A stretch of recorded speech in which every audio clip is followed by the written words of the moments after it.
Captain James Reed stood on the bridge of the Galactic Coalition survey vessel Horizon *, his eyes fixed on the main view screen. Before him drifted what could only be described as ghosts from the past. Hundreds of spacecraft, dark and silent, moving slowly through the empty void. "Sir, scans complete," said Officer Tom, looking up from his console. The ships appear to be at least 3,000 years old. No life signs detected. Reed nodded, stroking his graying beard. Something about these ancient vessels pulled at him in a way he couldn't explain. The fleet stretched out for miles. Cruisers, destroyers, and what looked like a massive command ship at the center. "Any markings we can identify?" Reed asked. "Nothing that matches known species in the database," Tom replied.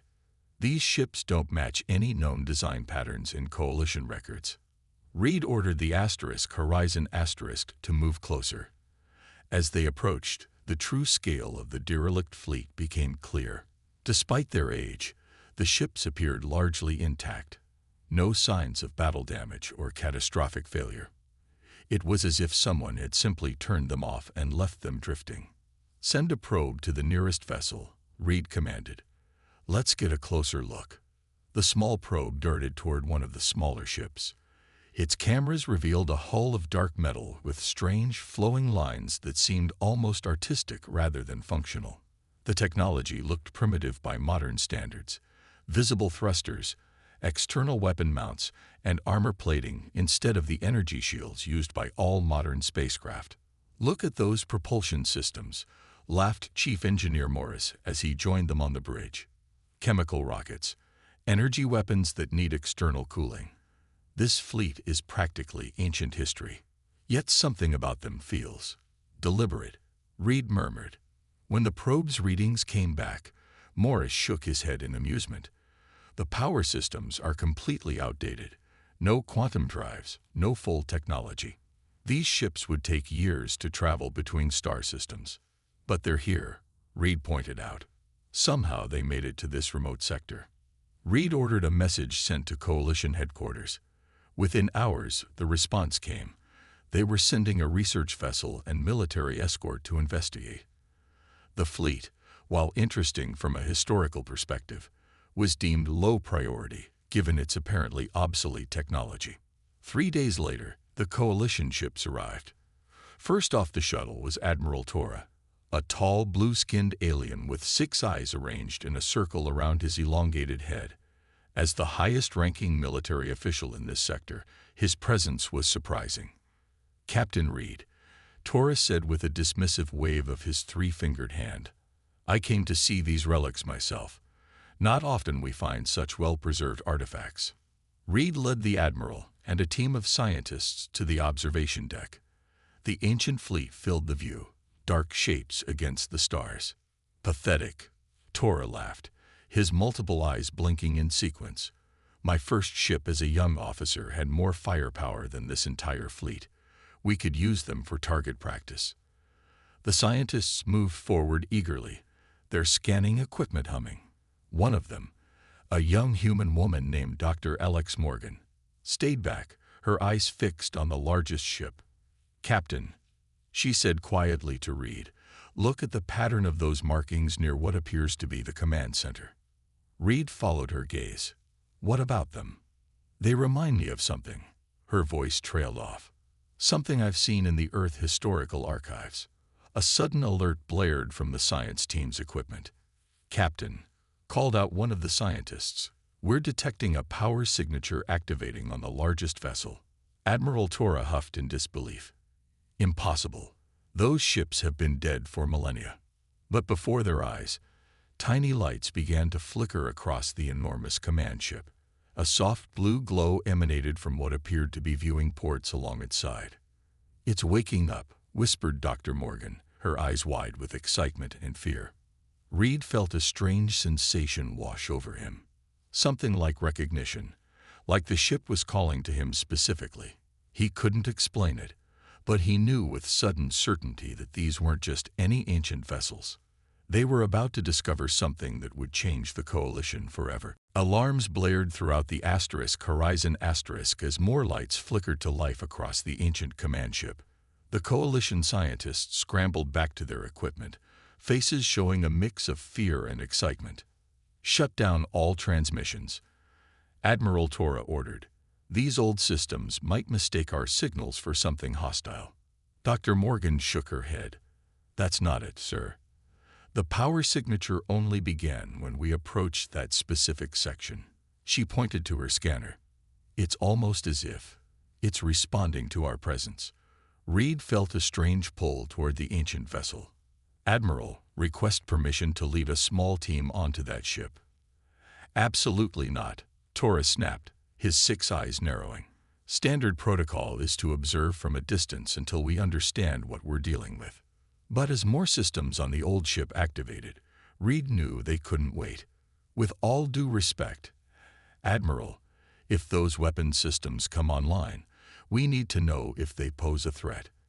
After a tense argument, Tora reluctantly agreed. Reed assembled a small team. Himself, Dr. Morgan, Engineer Morris, and 2 security officers.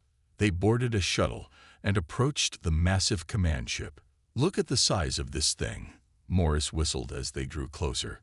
Primitive or not, building this would have taken serious resources. They found what appeared to be a docking bay and carefully maneuvered inside. The artificial gravity was still functioning, allowing them to step out onto the deck.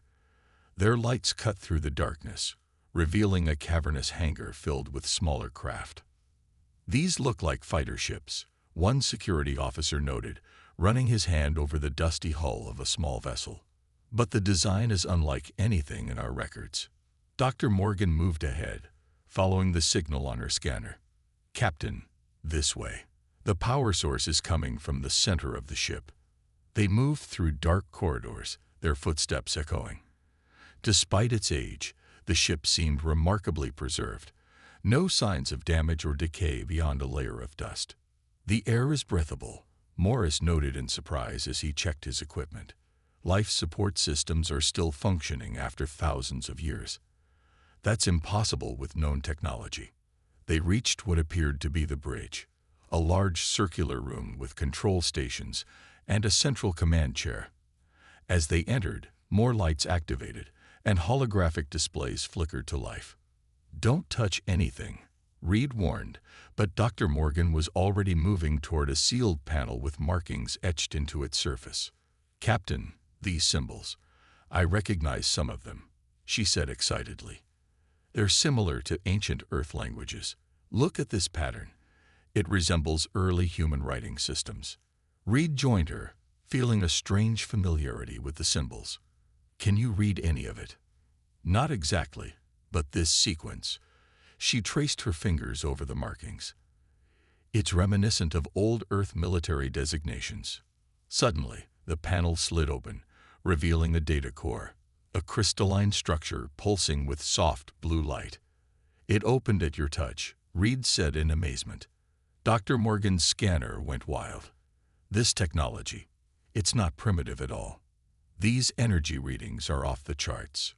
Morris pushed forward, his earlier mockery forgotten. "Let me see that." He examined the data core, his face growing pale. "Captain, this isn't outdated technology. It's just completely different from anything we use. The principles behind it are, I don't even understand them." Reed reached out, drawn to the glowing core. The moment his fingers touched its surface, the entire bridge came to life. Displays activated, showing star maps and ship schematics.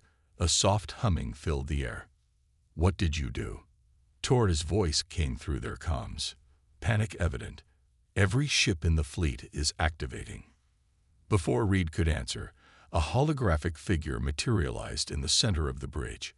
A human woman in a uniform they didn't recognize, her expression stern and authoritative. DNA recognition confirmed. The hologram spoke in clear, perfect English. "Human commander detected. Fleet awakening protocols initiated. Welcome aboard the Defiance *, flagship of the Terran Defense Force." The team stared in shocked silence. Did it just speak in human language? One of the security officers whispered.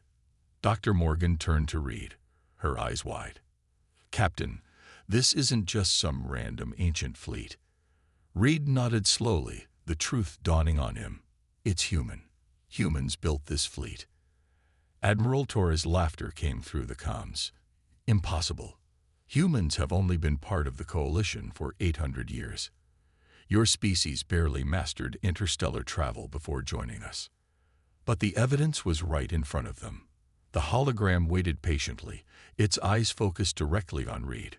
Captain, Dr. Morgan whispered, I think it's waiting for orders.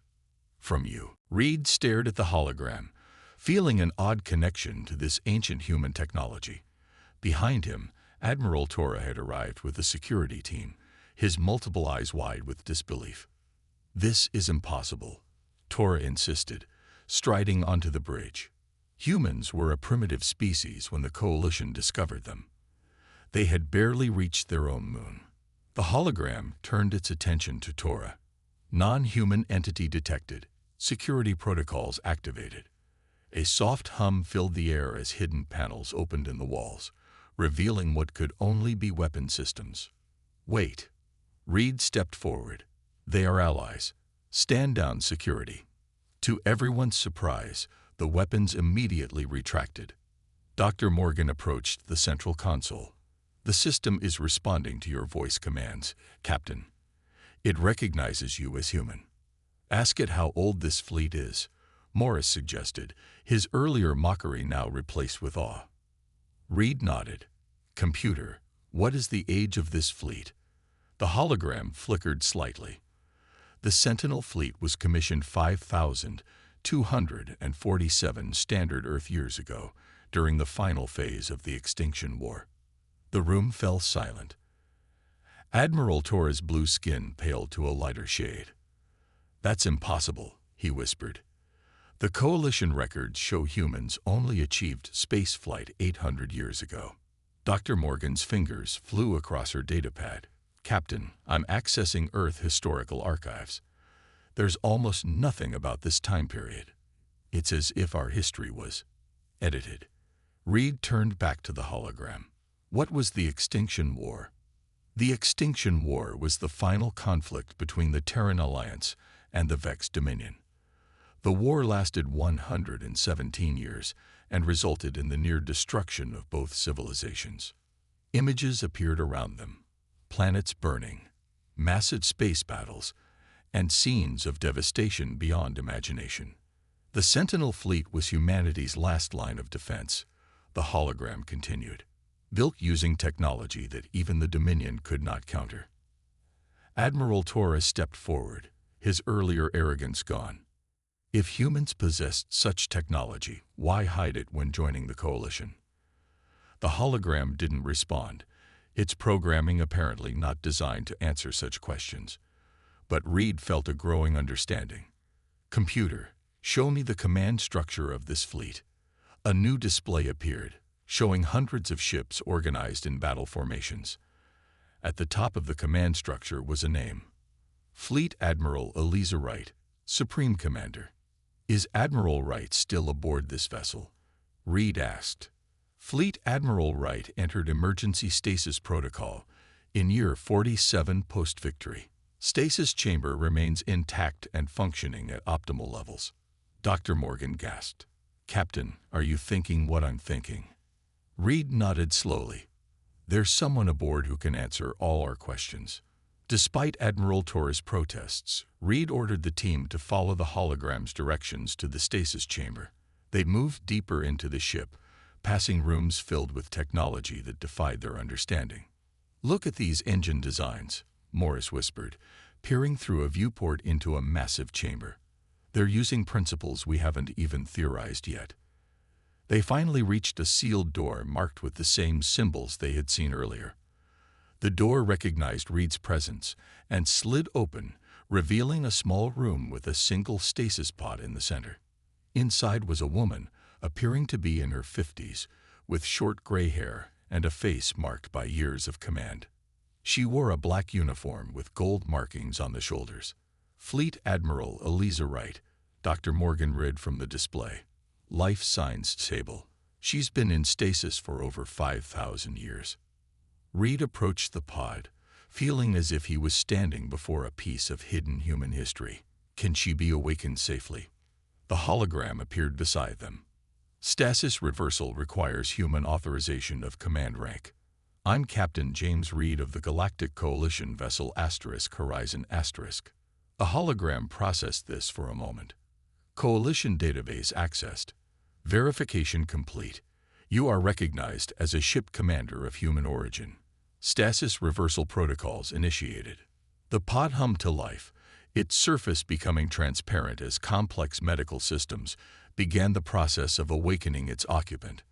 Admiral Tora gripped Reed's arm. Captain, do you understand what you're doing? If humans truly built this fleet and fought this war, it changes everything we know about your species' history. Reed nodded gravely. I think that's exactly the point, Admiral. Someone went to great lengths to hide this part of our past. The stasis pod beeped softly as Admiral Wright's vital signs strengthened. Her eyelids began to flutter. She's waking up, Dr. Morgan whispered. After 5,000 years, she's waking up. Everyone fell silent as the pod opened with a soft hiss. And Fleet Admiral Eliza Wright took her first breath in over 5 millennia. Fleet Admiral Eliza Wright's eyes opened slowly, adjusting to the light. She blinked several times before focusing on the faces surrounding her. Her gaze settled on Reed, the only other human in the group. Status report, she said, her voice raspy from thousands of years of disuse. Reed hesitated, unsure how to explain. Admiral Wright, I'm Captain James Reed of the Galactic Coalition vessel Horizon *. You've been in stasis for over 5,000 years. Wright's face remained surprisingly calm. She sat up slowly, assisted by Dr. Morgan. The war, she asked. Based on the records we've accessed, the war ended shortly after you entered stasis, Dr. Morgan explained. But Admiral, much of this history isn't in our modern records. Wright nodded as if this was expected. That was the agreement. Humanity chose to forget. She looked directly at Admiral Tora. I see we eventually joined the coalition. Tora stepped forward. Humans have been coalition members for 800 years. They were admitted as a developing species with limited technological capabilities. A small smile crossed Wright's face. Then our plan worked. Before anyone could ask what she meant, an urgent message came through on Reed's communicator. Captain Reed, return to the Horizon * immediately. We're receiving distress signals from coalition outposts in the Vega sector. They're under attack. Wright's head snapped up at this. The Vega sector. Who's attacking? Unknown forces, came the reply. They've already destroyed 3 outposts. The coalition fleet is mobilizing, but they're still 2 days out. Wright stood up with surprising strength. It's them. They've returned. Who? Reed asked, though he felt he already knew the answer. The Dominion, Wright said darkly. We never destroyed them completely. We couldn't bring ourselves to commit genocide, even after what they did to Earth. The group hurried back to the bridge, Wright moving with increasing confidence as her body fully awakened from stasis. On the bridge, she immediately went to the central console and placed her hand on a scanner. Full command authorization. Fleet Admiral Eliza Wright, Supreme Commander, Terran Defense Force. The entire ship hummed to life, and outside, the rest of the ancient fleet began to glow with power. What are you doing? Tora demanded. Saving your coalition, Wright replied without looking up. The Dominion doesn't attack unless they're confident of victory. If they're hitting outposts, it means they've rebuilt their forces. Screens lit up around them showing the distant battle. Coalition ships were being easily overwhelmed by sleek, black vessels that moved with impossible speed. Their technology has advanced, Wright noted grimly. But so would have ours, if we had continued on our path. Reed watched in horror as another coalition defense station exploded on the screen. Our forces don't stand a chance. Wright turned to face them all. Now you understand why we built the Sentinel fleet.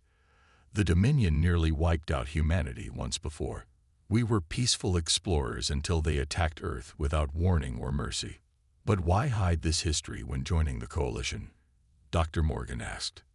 Wright's eyes showed ancient pain. Because the war changed us. We became something we feared, warriors capable of terrible destruction. After the final battle, when we had pushed them back to their home systems, our leaders made a choice. We would seal away our weapons, hide our true history, and return to our peaceful origins. Admiral Tora looked stunned. You deliberately appeared weak when joining the coalition. We presented ourselves as we wanted to be, not as what the war had forced us to become, Wright explained. But we kept the fleet hidden, just in case. She turned to Reed. Captain, I need your authorization as the ranking human officer to reactivate the Sentinel fleet. Tora stepped between them. This is coalition space now. You have no authority here. A new alert sounded, and more screens showed the Dominion fleet breaking through the last defense line. They would reach major coalition worlds within days. Admiral, Reed said to Tora, with all respect, we don't have a choice. Our modern ships are being destroyed without even slowing them down. Tora looked at the ancient fleet surrounding them, ships he had mocked just hours earlier. Even if these ships were once powerful, they're thousands of years old. How can they stand against modern weapons? Wright smiled grimly. Because, Admiral, the Sentinel fleet doesn't use the same technological path that modern ships evolved from. We went deeper. She activated a command sequence, and the massive ship around them pulsed with energy. Outside, hundreds of ancient vessels began to move in perfect formation. Captain Reed, Wright said formally, the Sentinel fleet awaits your orders. Admiral Tora paced the bridge of the Defiance *, his 6 eyes blinking in rapid succession, a sign of extreme stress in his species. This is madness. We cannot commit coalition forces based on the word of a human who has been frozen for 5 millennia. But the screens around them told a different story. The Dominion forces were cutting through the coalition's defense fleet like they were hardly there. Advanced black ships moved with impossible speed, their weapons tearing through modern shields. Your ships are using standard energy barrier defenses, Wright explained, her fingers dancing across the ancient controls with practiced ease. The Dominion learned to bypass those thousands of years ago. Reed watched as Wright brought up schematics of the Sentinel fleet.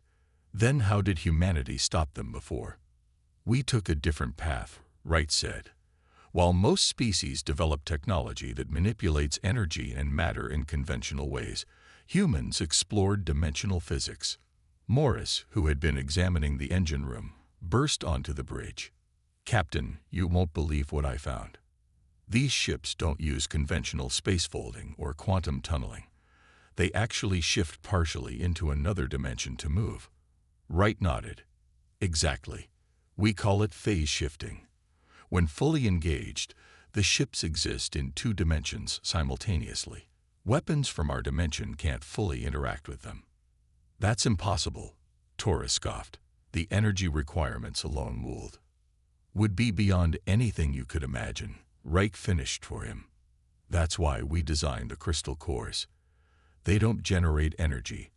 They channel it from the dimensional boundary itself. Dr. Morgan's eyes widened in understanding. That's why these ships appear primitive from the outside. All the advanced technology is in how they interact with space-time, not in visible weapons or propulsion. I need to demonstrate, Wright decided. She turned to Reed. Captain, I need your authorization to power up one of the smaller scout ships. Reed looked to Tora, who reluctantly nodded. Do it. Wright activated a communication channel. This is Fleet Admiral Wright to all coalition vessels. Stand down and observe. We will be activating a single scout ship to demonstrate capabilities. This is not, repeat, not a hostile action. She then turned to Reed. Captain, Would you like to see what your ancestors built? Minutes later, Reed found himself aboard a small scout ship with Wright. The interior was surprisingly simple, smooth control panels with minimal instrumentation. Wright placed her hands on what looked like two crystalline orbs embedded in the console. The interface is designed for human neural patterns, she explained. Put your hands here. When Reed placed his hands on the orbs, he gasped. He could feel the ship as if it were an extension of his own body. Every system, every capability flowed into his mind with perfect clarity. This is amazing, he breathed. Wright smiled. Humanity's greatest achievement, technology that works with our minds rather than against them. She guided the small scout ship out of the Defiance*'s hangar. On the Horizon*'s bridge, Tora and the others watched as the supposedly primitive vessel moved into open space. Target the scout ship with a tracking beam, Tora ordered, wanting to test Wright's claims. As the Horizon*'s beam locked onto the scout ship, Wright nodded to Reed. Engage phase shift, minimal level. Reed thought the command, and immediately the ship around them shimmered. On the Horizon**, alarms blared as the tracking system lost its lock. Impossible, one of the Coalition officers exclaimed. It's still there, but our sensors can't maintain a lock. Wright pushed the system further. Full phase shift. The scout ship disappeared completely from the Coalition sensors, only to reappear 2 seconds later on the opposite side of the Horizon**. No modern Coalition vessel can do that, Dr. Morgan whispered, watching from the Horizon**'s bridge. No wonder the ancient humans were able to fight the Dominion. When they returned to the Defiance**, Admiral Tora was waiting with a changed attitude. I've just received word that the Dominion fleet has broken through our final defense line. They'll reach the core Coalition worlds in less than a day. He looked at Wright with new respect. Fleet Admiral. The Coalition formally requests the assistance of the Sentinel fleet. Wright nodded solemnly. First, you need to understand what you're asking. These ships require human operators. The interface only works with human neural patterns. But there aren't enough trained humans to crew an entire fleet, Reed protested. No, Wright agreed. But there are enough humans in the Coalition to crew the key vessels. The rest can operate in automated formation once the command ships are manned. She turned to Tora. Admiral, send out a call to every human ship captain and pilot in the Coalition. Tell them their oldest ancestors need their help. Tora nodded, his earlier mockery forgotten. Consider it done. Within 12 hours, the call had spread throughout Coalition space. Human pilots and officers from every corner of the galaxy arrived in fast transport ships. Many had been skeptical until they saw the ancient fleet with their own eyes. The Defiance**'s massive hangar bay was filled with humans of all ages and backgrounds, weathered cargo pilots, young Coalition officers, and even civilian ship operators. All had answered the call to defend their new home. Fleet Admiral Wright stood before them, her ancient uniform now a symbol of humanity's hidden past. I know this is strange for all of you, she said, her voice carrying across the hangar. You grew up believing humans were newcomers to space travel. The truth is more complicated. She explained briefly about the ancient war and why humanity had hidden its true capabilities. But now the Dominion has returned, and they remember us. They fear us, and they should. Reed watched from the side, amazed at how quickly Wright had adapted to the present day. She moved through the crowd, assigning people to ships based on their experience and aptitude. You'll find the controls respond to your thoughts, Wright explained to a group of Coalition fighter pilots. Don't try to fight it. Let the ship become part of you. Dr. Morgan approached Reed, excitement in her eyes. Captain, I've been analyzing the neural interface technology. It's incredible. It actually resonates specifically with human brain patterns. The ships couldn't be operated by any other species even if they tried. But how will these people learn to use such advanced systems in a matter of hours? Reed asked. Wright overheard and smiled. They won't need to learn much. The ships were designed to work with human intuition. Watch. She led a young human pilot to one of the smaller vessels. The woman had never seen such technology before, yet when she placed her hands on the control orbs, her eyes widened in amazement. "I can feel it," she whispered. It's showing me how to fly it." "The interface transfers knowledge directly," Wright explained. "It's not just a control system, it's a teaching tool." Within hours, the ancient fleet was coming to life. Humans took their positions on vessels that had been dormant for millennia, finding that the controls responded to them as if they had been born to fly them. Reed was assigned to command a destroyer-class vessel called the Relentless Asterisk. As he took his position in the command chair, he felt the ship's systems unfold in his mind like a familiar memory. "All vessels report ready status." Wright's voice came through the communication system. "Remember your formations. The phase shift must be synchronized across battle groups for maximum effectiveness." Admiral Tora watched from the Horizon Asterisk as the once derelict fleet arranged itself into a perfect attack formation. The ships that had been objects of ridicule now moved with deadly precision. "The Dominion fleet has entered the Arcturus system," a coalition officer reported. "They've already begun attacking the colony there." Wright's voice was calm but determined. "All ships, prepare for dimensional jump. Target coordinates are locked in." Reed felt a strange sensation as his ship prepared to jump. Unlike the jarring, nauseating experience of coalition spacefolding technology, this felt smooth, like slipping between layers of reality. "Jump," Wright commanded. The entire Sentinel fleet vanished from normal space, only to reappear moments later in the Arcturus system, directly behind the Dominion attack force. The Dominion ships, sleek black vessels bristling with advanced weapons, immediately broke formation in surprise. They had expected to face the remaining coalition forces head-on, not an unknown fleet at their rear. "All ships, execute attack pattern Omega," Wright ordered. "Phase shift to level 2. The human fleet began to shimmer, partially shifting into another dimension. The Dominion opened fire, but most of their shots passed harmlessly through the phase-shifted vessels. Reed guided the Relentless Asterisk into position, feeling the ship respond to his every thought. "Weapons hot," he commanded, and felt rather than saw the ancient weapon systems powering up. The Relentless Asterisk fired, and a beam of strange blue energy lanced out, bypassing the Dominion flagship's shields completely and slicing through its hull.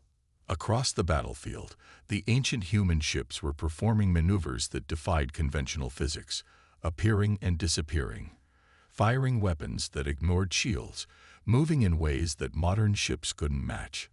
On the Dominion command ship, an alien figure stared at the tactical display in growing horror. "Impossible," it hissed. "The Deathbringers have returned. They still exist." "Sir," its subordinate questioned. "Those ships," the commander whispered. "They are from the ancient legends, the human fleet that nearly destroyed our ancestors, the ones who could walk between worlds." For the first time in generations, the Dominion fleet began to retreat. The Dominion fleet retreated, regrouping at the edge of the Arcturus system. Their initial surprise gave way to calculated fury as they prepared for a counterattack. On the bridge of the Defiance Asterisk, Fleet Admiral Wright studied the tactical display. "They're not running. They're repositioning. The Dominion never gives up that easily." Reed's voice came through the comm system from the Relentless Asterisk. "Admiral, what exactly happened in the final battle of the ancient war? How did we defeat them last time?" Wright's eyes grew distant. "We didn't defeat them completely. We could have. We had the technology to wipe out their entire civilization." She paused. "But we chose not to." "Why?" Admiral Tora asked, now fully respectful of the human admiral. "Because it would have made us just like them," Wright said simply. "Instead, we forced a peace treaty. We thought they had learned their lesson." Dr. Morgan, who had been analyzing Dominion communication patterns, looked up from her console. "Admiral, I'm detecting unusual transmissions between the Dominion ships. They seem to be afraid. Wright nodded. The Dominion have long memories. Stories of the Deathbringers would have been passed down for generations, but they clearly didn't expect us to still have this technology. The tactical display showed the Dominion fleet reorganizing into an attack formation. Their flagship, a massive vessel twice the size of any coalition ship, moved to the center, protected by layers of smaller crafts. They're going to make a final push, Wright determined. All ships prepare for formation Delta 9. The human fleet began moving into a geometric pattern that looked strange to modern coalition officers, a three-dimensional lattice with precise spacing between vessels. "What is this formation?" Tora asked. "Watch," Wright said with quiet confidence. As the Dominion fleet launched their attack, the human ships held position. When the enemy was halfway to their formation, Wright gave a simple command: activate resonance field. Every ship in the human fleet began to pulse with energy. Lines of blue light stretched between vessels, connecting them in a complex web. The energy built rapidly until the entire formation glowed like a small sun. "Phase shift to level 5, all ships," Wright ordered. The human fleet shifted deeper into dimensional space than before, but the energy web remained visible. The Dominion ships fired everything they had, but their weapons passed harmlessly through the phase-shifted vessels. "Resonance field at full capacity," reported an officer on the Defiance *. Wright nodded. "Release the pulse." A wave of energy exploded outward from the human formation, washing over the Dominion fleet. It wasn't destructive. It didn't damage the ships. But every Dominion vessel suddenly lost power, drifting helplessly in space. "What did you do to them?" Tora asked in amazement. "Dimensional disruption," Wright explained. "Their technology uses the same principles ours once did. The resonance field forces their systems out of phase with normal spacetime. They'll be disabled for hours." Reed brought the relentless alongside the powerless Dominion flagship. "What now, Admiral?" "Now we talk," Wright said firmly. "Open a channel to their command ship." On the main screen, the face of the Dominion commander appeared. A tall, thin being with pale skin and large, dark eyes. It looked at Wright with obvious recognition. "You," it hissed. "The legends were true. The Deathbringers still exist." "We are not Deathbringers," Wright replied calmly. "We are humans. And just like before, we're offering you a choice, peace or nothing." "You could destroy us now," the commander said suspiciously. "Yes," Wright agreed. "But that's not who we chose to be then. And it's not who we are now." Hours later, the Coalition Council chamber was filled to capacity. Representatives from every member species had assembled to hear the truth. Admiral Tora stood before them, his usual arrogance replaced by humility. "Today, we must rewrite our understanding of human history," he began. "The species we believed was young to the stars was in fact one of the most advanced civilizations in the galaxy thousands of years ago." Wright stepped forward, still in her ancient uniform. "After the Dominion War, humanity made a choice. We had become too powerful, too close to being the very enemy we fought against. So we sealed away our advanced technology, erased it from our records, and chose to start over, to find a more peaceful path." Reed watched from the side as the council members whispered among themselves. When humans joined the coalition, it wasn't as a developing species, but as a civilization that had deliberately set aside its power. Wright continued. "We wanted to be part of a galactic community as equals, not as conquerors." A council member stood. "And now, what happens to this fleet? This power you once hid away?"